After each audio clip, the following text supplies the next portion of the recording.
So, Amazing. welcome everyone to the Diverse Creative Podcast. And this is part two of our Galpalooza interviews. And I am sitting here today with Robyn, otherwise known as Indigo Girl. And we're going to chat a little bit about the very diverse range of things that she does, because she's not just a musician. You're a whole mixed bag of entertainment in one human being, a little bit like myself, actually. So let's start with a little bit of an introduction. I've obviously taken a bit of a brief read through of your bio, but I don't know you personally. I've never had the opportunity yet to watch you perform. I've obviously checked out some YouTube videos and things like that, but that is not really necessarily an accurate gauge of how you are, who you are. So tell us a little bit about yourself. Yes, well, hi, thank you so much for having me. It was really exciting. It's been a while since I've done some like public stuff for my Indigo Girl brand. So I think in terms of who I am, I suppose the Indigo Girl does kind of touch on an overall kind of summary. I am a obviously musician. I'm a loop artist, a beatbox, I rap a little bit, but I also sing softly and sweetly. And I suppose that's both sides of my personality, which is like I am outgoing and I love being outside. I actually stay on a farm here in Magaliesburg. So I checked out of like the rat race corporate vibes. I am very corporate because I do web development full time, and I work for some like big brands and big corporate agencies.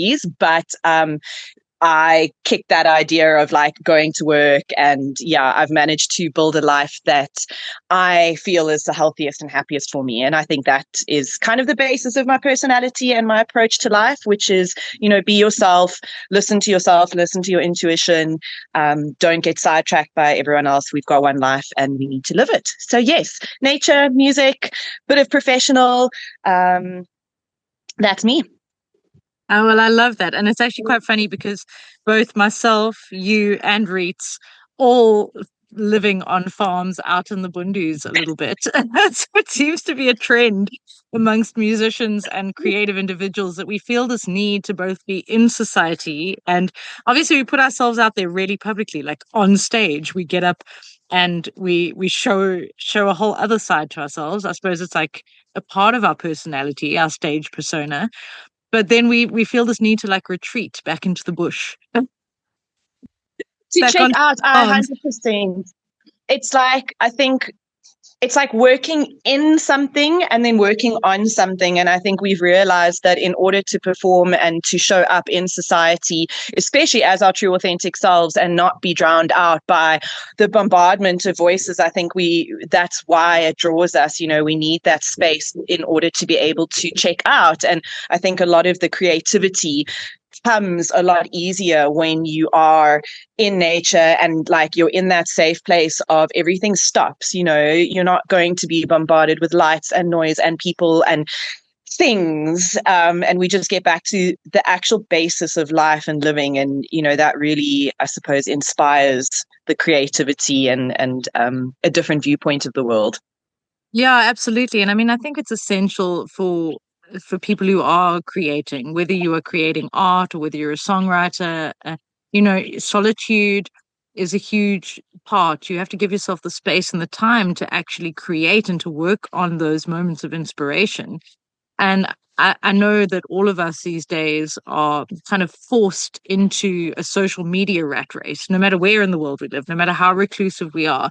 As musicians in particular, we almost have to have this like consistent flow of content that we create, that we feed this monster with, feed the beast. But it's really so essential to creativity to have peace and solitude and time. So, I think that it's really such a difficult balance these days to strike. How do you feel about that whole social media rat race and about marketing music these days? Is it something you're finding easy or is it something you're finding challenging? No, well, I mean, I think my social media, I mean, I personally went through some things where just mentally, really got to that point of like, I had to retreat. And you do feel immense pressure that, if you take yourself away and you're not constantly putting yourself out there, that people will forget. And I think people have also lost the whole concept of social media, and it's meant to connect, it's meant to engage people, it's meant to show people, and it's meant to work for us, not the other way around, us working for social media. And look, it is difficult. I mean, even for me, I ponder all the time, oh, well, how can I actually get my music out there? And it's funny because working in, digital marketing and being a full stack dev and all that, like, I know exactly if I took myself out and I looked at myself and my brand, I would be able to say, right, Robyn, you need to be posting this kind of content more. You need to be doing this more. But the reality is it doesn't happen like that. So I've always tried to keep it organic and, just post when I want to, post when I'm inspired. But I also am aware that, music is also still a business. And if you do want to, you have to approach it from certain aspects in order to work with it. So I think there's got to be a balance. I think it's very difficult to fall into the trap of, oh, everyone's judging me and I'm too scared to put out there.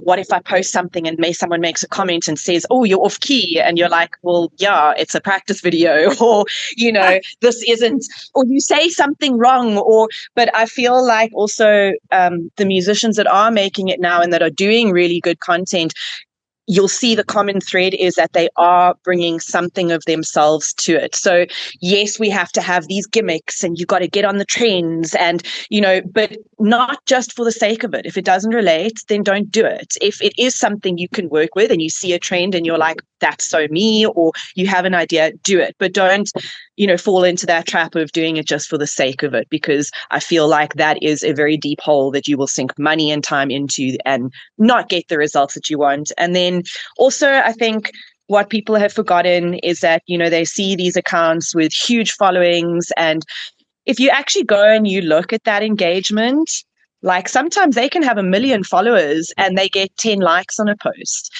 And we get so caught up in the likes and this didn't do anything, but you also don't realize how many people are watching and not engaging. And you also have to realize that there is a actual physical real life person.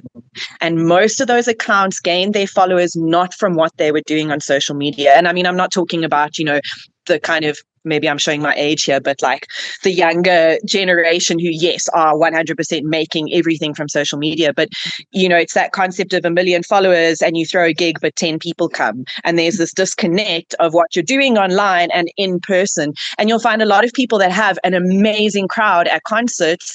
Maybe their social media actually isn't that active, but they are doing the actual work in the real world. And the social following comes as a byproduct of that. So I feel like, yeah, there's that balance and there's that disconnect, and that's sort of driven my approach. But I could be more consistent, definitely. Well, I do love the fact that you have some professional experience in this area. So you're talking as both a professional in the sort of digital landscape as well as an artist and in the real world. And I think that's really valuable insight for people to glean from this particular interview. Um, I myself am a very artistic person. I'm very sort of digitally handicapped almost to a degree. I've learned a lot, obviously, but I do have a bit of a handicap. Yeah. My sister, however, is the opposite to me. She is like digitally an absolute savant web designer. That's her field, her area of expertise. She knows the social media ins and outs, follows the trends. I don't know what's trending. I have no cooking clue. She's always just really proud of me when I post stuff. She's just like, you've come so far, my Padawan. So I think it's really funny though that we obviously all have our area where we thrive. And for artists and musicians and creatives, it's actually very rarely that social media is that landscape where we thrive, and how important it is to still create real world experiences for people, and it's been something that I've been really looking into recently, is that what is a motivating factor for people to get off a couch where they could be streaming your video on YouTube, they could be watching Netflix, streaming your music on Spotify. What is the motivation for them to get off the couch where they're getting this stuff almost for free, leave their houses and pay to go to a show? And it's something that I've discussed with other musicians, with radio DJs, on other podcasts that I do. And one of the things we've sort of come to a consensus on is that there's an experience that occurs, right? So you're sitting on your couch at home, your experience is limited to the room you're in and the stimulus that's been put in there. And you have no one else to share that with. No interaction, no back and forth, no co-creation goes on in that space. Whereas if you go to a festival, like you've got Galpalooza coming up, for example, it's a whole experience. There's a market going on. There's a whole bunch of different performers, each with their own aesthetic and their own vibe. And the audience who is there is co-creating that experience with those musicians, with those live performers. And so people get off their butts and they go to festivals because they're going to get this whole body experience. And I think that we as individual musicians have to somehow capture that in our own independent shows. You know, how do you feel? I mean, you obviously, as you said in the beginning, are a loop artist, you're a multi-instrumentalist, you're playing a variety of instruments, you rap, you beatbox. There's a lot of reasons why that is a fairly interactive and amazing experience to watch at a live show. So I think you kind of inherently almost have that draw factor just in your act as a whole. But I think other musicians have to create that draw factor. You know, if it's just like a girl and her guitar, what's the pull? How do you feel about the experience you create on stage? And does it draw people as effectively as I think it does? It's actually quite funny you say that, like just a girl and a guitar, because like I probably have used that, you know, when I first started, and I was like, I don't want to just be a girl with a guitar. And I think it also stems from just I have a very diverse taste in music, and you know, like my hip hop collection. If I go back to, I mean, I'm talking about like those huge folders of CDs and MP3s, and not what you know. Yeah, age, and but it's good. so yeah, exactly. And, you know, but I love like rock and the heavy metal and the house music and drum and bass. And, you know, and I think it's always been difficult for me to try and put myself into a genre. And it's still something I struggle with now with my brand identity, is that like, what am I actually? So I think also maybe purely for the fact that, you know, people love watching TikTok videos and like cringe talk and just to watch people fail. I mean, maybe I've got that draw card too, you know, like people are like, really, are you going to do all of this? Like, are you going to loop on time? Like maybe this could be a fun spectacle to watch it all come unraveled, which is obviously a daunting thing. And like with the live looping, you're doing everything live. This is Mr. Blue, by the way. I'm Mr. Blue. And so I think it is though something I still struggle with. You know, you reach out to the normal friends and family, and I suppose that's where the power of social media comes from, is maybe getting yourself out to a bigger audience where they see you online and they go, oh, actually that might be quite cool to watch. Because it is a struggle to just, you know, your friends and family have seen it before, even if you are beatboxing and looping and all of that. So it's something that also with my performance, which is something I'm going to be doing a little bit different for Galpalooza, is that I am doing a set of originals, and I've never done like a full set of originals. I've always kind of worked on the covers, and I do, you know, unique takes on different covers. And I think that is an even scarier thing to try and do, to put yourself out there and say, cool, don't come watch like music, you know, music that we know you like, but a different take on it, which is a draw card. But to kind of say, yes, hey, come watch me pull my heart out or rap about my horrible exes, or, you know, it's the real draw card, guys. Some juicy stories coming up. But I think it is something every artist struggles with. And I think you struggle with it until you are already famous. You know, I saw a video going around of Lady Gaga, and she's like literally performing on stage. She's got a very skimpy outfit, but it's like before she was famous, and she's in front of the stage of like what maybe you and I might be used to, where, you know, it's maybe 40, 50 people, maybe 100 people. There's the one guy that's like really vibing it, and the rest of the people are kind of like, we're not sure, you know. And I'm not sure what that difference is, or where it's, you know, probably a bit of money, a bit of publicity, the right people, the right network. So yeah, I'm still also puzzling the whole draw card and what draws people out and if it is effective. I do find once I'm on stage, I come across as like a girl with a guitar. And I think then when I start and I do my mic check and I do a little beatbox, then people are like, oh, okay. But again, that's people that are already there. It's not necessarily people that are coming. So it's difficult. One last thing on this topic, and it is something that in my mind for the past week, I've gone, oh, I need to create some content.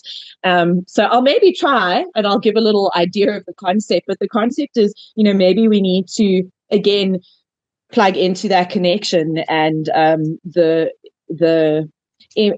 experience of being live. And how did we all feel when it was taken away from us in 2020? Like, you weren't allowed to, and we can all relate to that, where you used to be able to go out. I mean, at least I did in Joburg, and you could go and you would start at one place and you'd have dinner and drinks, and then you'd be onto the club, like the more commercial, and then you'd be onto the non-commercial club. And like, there were 3 or 4 different venues you could go to.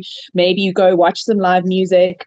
And then it all disappeared. And we were all so starved for it. And maybe now people have forgotten a little bit. Like, so quickly how they take it for granted, hey? Exactly. I know exactly what you're talking about. Yeah, yeah. You were mentioning that you're going to do something a little bit different for Galpalooza, and you're going to do an original set, which I'm really very happy to hear, because I'm like stubborn. I am as well. I say I'm stubborn. A lot of people just say that I'm determined, which is a much kinder word for it. But I have held to playing original music. I think I played 2 sets in my entire musical career where I played some covers. And the second set was the last one. And the only reason for that is the organizer of that event said to me, you have to play at least 2 covers. And I really don't like being told what to do. So he kind of pushed me over the edge. And I don't know if he knew or understood the kind of monster he was creating when he did that, but he was a very well-known organizer in the music industry, and I was just starting out, and I'd had a lot of like encouragement from my own personal musical kind of South African idols who were like really saying like your stuff is good. And so I believed in myself, and I got up there going like, I'm going to sing original music. And he went, no, you have to play some covers. And I went, no, but I don't have to. Like, there's no like binding law which says you have to play covers. And I played the 2 covers he requested, and I got off stage and I went like, never again. Like, I'm not doing it. I'm now going to be stubborn. And from that point on, I held like so firmly to originals that now anytime I kind of suggest to anyone who knows me that maybe I should throw in a few covers, they go, then you'd be lying to yourself. And I'm like, oh, brutal.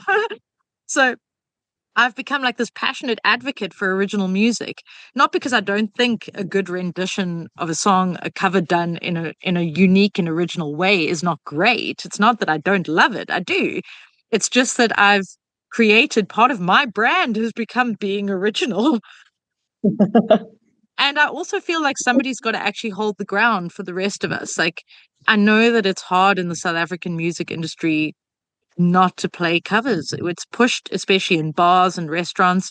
And we have to try and create a kind of community that supports South African music, South African stories, and the artists who are telling those stories.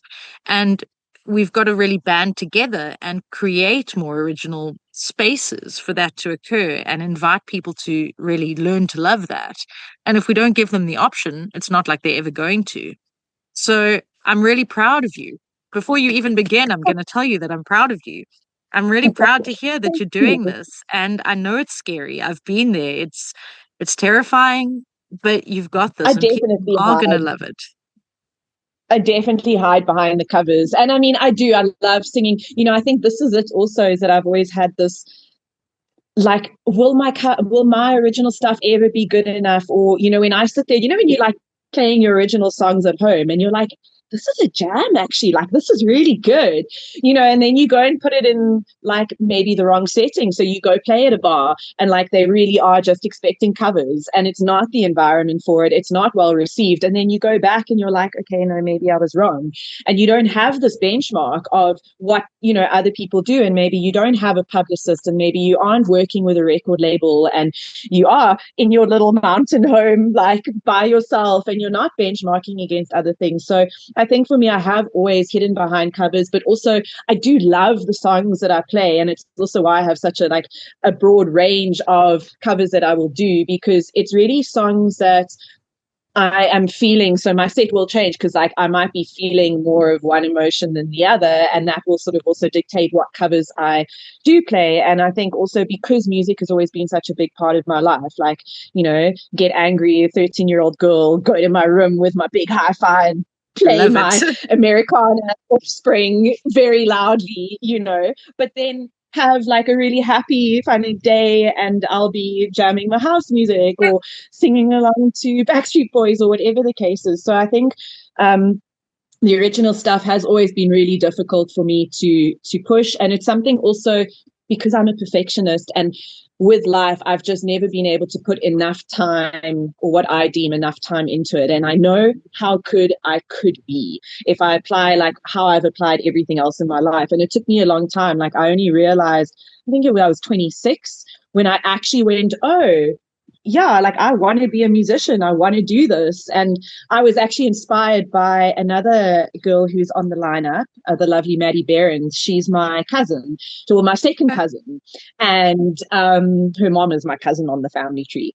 And, she was just, I have so much admiration for her because I think she's like you and she's just really always stuck to her guns. And I mean, does covers, but like her original stuff that she put out at a young age. And I saw that and like even felt a little bit of jealousy. And I'm the type of person that, I looked at that and I went, but why? Why are you so, and it was because she was doing something that I realized I also wanted to do. And I'd never actually just gone, yes. So I think it's always been quite difficult for me to say, okay, I'm just going to do the covers. But she inspired me to kind of push forward. And, here we are now. And Galpalooza came, the opportunity, and I went, right. This is it.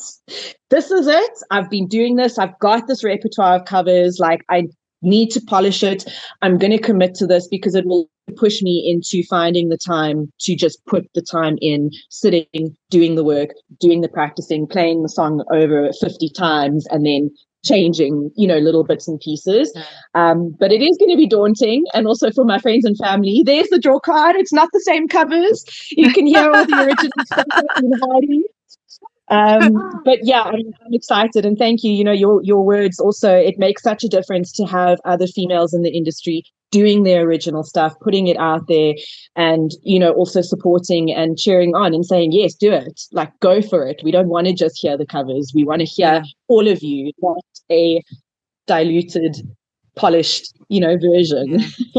And I think, Reets and I were discussing this the other day, and we were saying a few things that you've touched on there, like jealousy. When you feel a little bit jealous of what someone else is doing, it really is it's like a signal. It's like a flashing neon light saying some part of you is craving that experience for yourself, right? So it is a really good indicator of the direction you should be pushing yourself in to gain fulfillment in who you are. And that creating music and creating art is about more than just being a social media success or a monetary success. It is about fulfillment of the soul. And so if you are not fulfilling that aspect of yourself through your creation, the person who's being let down most is you. Your audience is missing out on something really special too, because they're not getting to know who you are. And the other thing is that people come to festivals and they're not going to a bar. They're coming to a place where they expect a unique experience. They're craving a unique experience.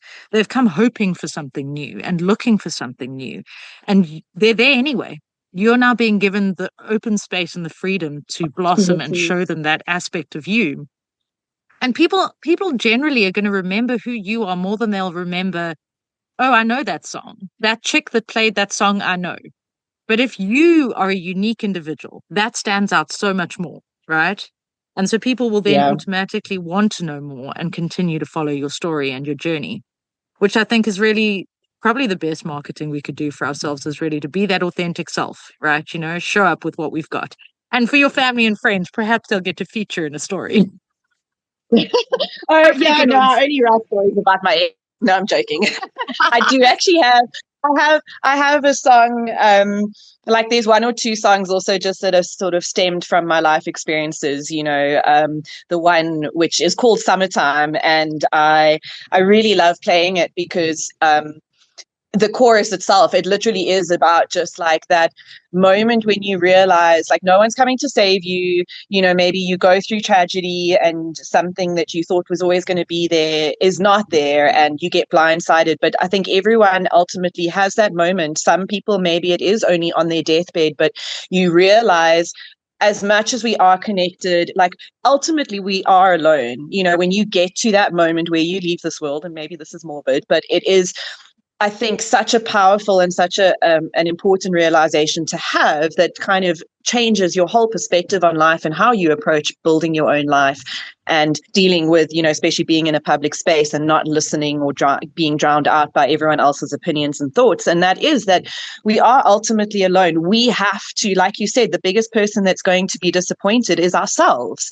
And my song is kind of like about that, where it's like, what do you actually do when you realize the world doesn't owe you anything and you have to just be true to yourself?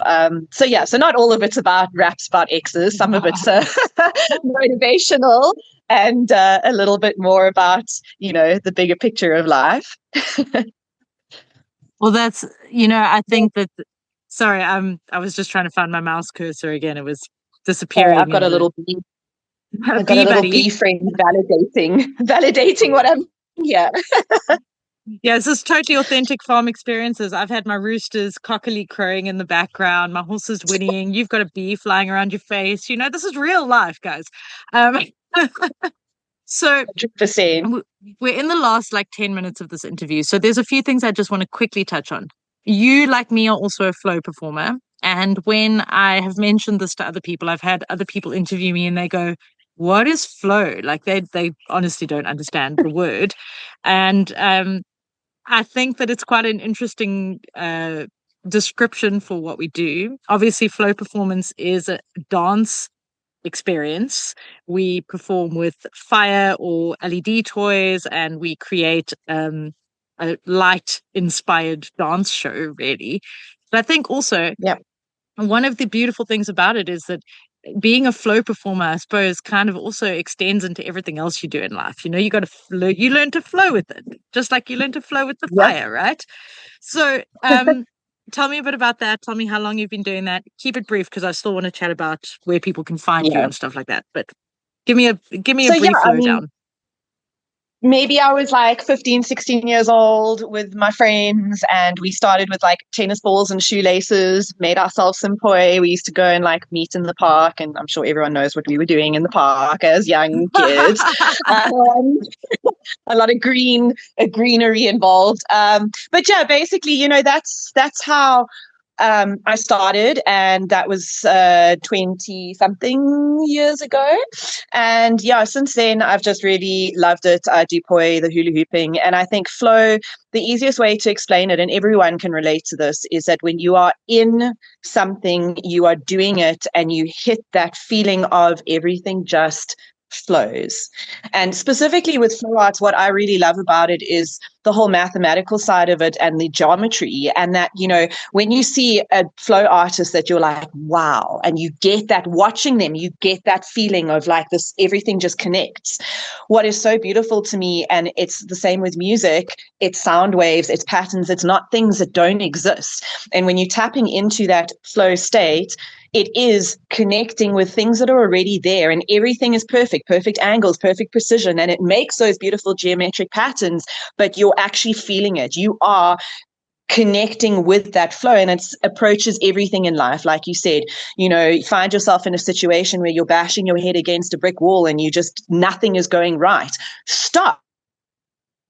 There aren't things that are connected, and get back to that state where things do connect and things do, not always easy, because you still have to put the momentum in, you still have to push, you still have But when you're putting effort and you're putting that energy into the right, then it flows and things become a lot easier. So yes, that's in a nutshell. And I do hula hooping. I might bring some hoops to Galpalooza as well. I always love doing that, like Nice. especially little kids, girls, boyfriends also love to come try the hula hoops. They love flags as well. I do a lot of like flags and staves with flags on them and LEDs and the flags. And everybody at every Love it. festival, especially guys, I think there's a desire for them to get their inner like flow and feng going a little bit. So this is an invitation. It's definitely an invitation. So you're obviously performing at Galpalooza. It's happening over the Women's Day weekend. It's over 2 days. Like I said, there's a market going on. There's a whole music festival side to it. Um, and do you know the day and time you're performing so people can kind of come catch you in particular if they want to? Or is that still to be I am. announced? It is still to be announced, so you guys will have to keep an eye out on socials because, yes, just a little bit of anticipation. But yeah, I mean, I've got a lovely day slot, I'll say that much. So you're going to come out bright and early. And then, like I said, I'll have some hula hoops as well. So we can also dance to the other artists. And yeah, it's always nice to connect with people after the set. So yeah, very Amazing. excited. Okay, and now a little bit about where people can find you and your music. I know you've got one recorded piece out there, you've got some YouTube videos, and people can find you on social media. Give me those details quickly. Give everyone else those Yes. details, at So least. Instagram, it's at Indigo Girl Music.